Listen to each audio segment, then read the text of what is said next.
I'll try and keep this as simple as possible, very elementary numbers, so that it creates a backdrop or a setting for all of us to discuss further. Wherever we are able to answer, we'll be happy to answer. If you are not able to answer, we'll probably get back to you later. I'm giving you this disclaimer now. So we'll start with this.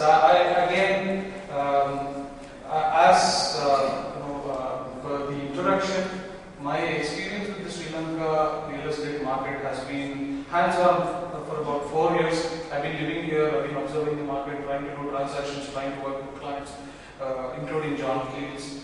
So this is we have put together some data which we have been accumulating for the last 7-8 years in the Sri Lankan real estate sector. So we'll take you through that. This is of course generic information, why Sri Lanka is looking interesting, why JLL came to Sri Lanka. So everything looked like it's going up. So that's why JLL thought it's an interesting time for us to enter the market. As on date, I would like to claim that we are the one and only international property consultant in Sri Lanka. Maybe we'll probably have, when the volume increases, we'll have more players in the market. It's welcome. So that's this. Why Sri Lanka? Why this is? There's a renewed interest, of course. All of it is not current. Government initiatives are good. Indian interest in Sri Lanka is increasing. Stock market, no comments right now. Tourism is growing. Chinese investment is growing, and the income group is definitely improving continuously. So that's some of the reasons.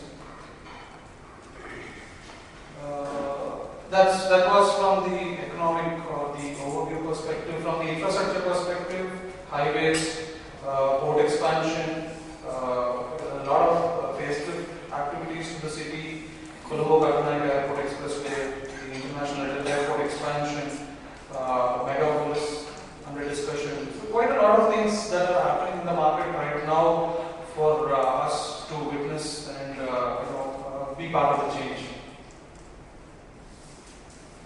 A brief run through the residential sector.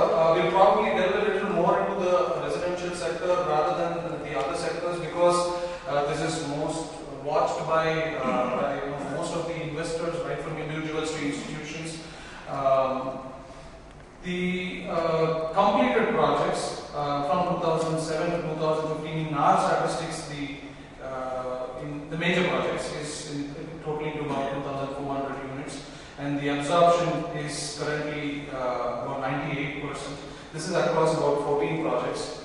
What is under construction right now is another 2,800 odd units that will probably hit the market in the next 3 to 5 years.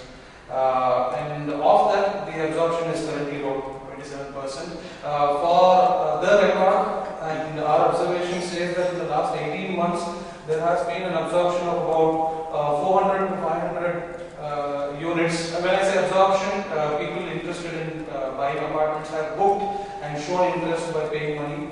So that count has gone to about 400, very conservatively at least 450, and probably goes up to about 500 to 520 in the last 12 to 18 months. There are more proposed projects in the range of about 1,700 units, and some of them are being started. So we don't have to really talk about that. We just broke it down. Most people will recognize these names. Completed projects: Emperor, Empire, Monarch, Iceland Residencies, Rescap. All of them are 100% sold. There's still nothing available there for sales.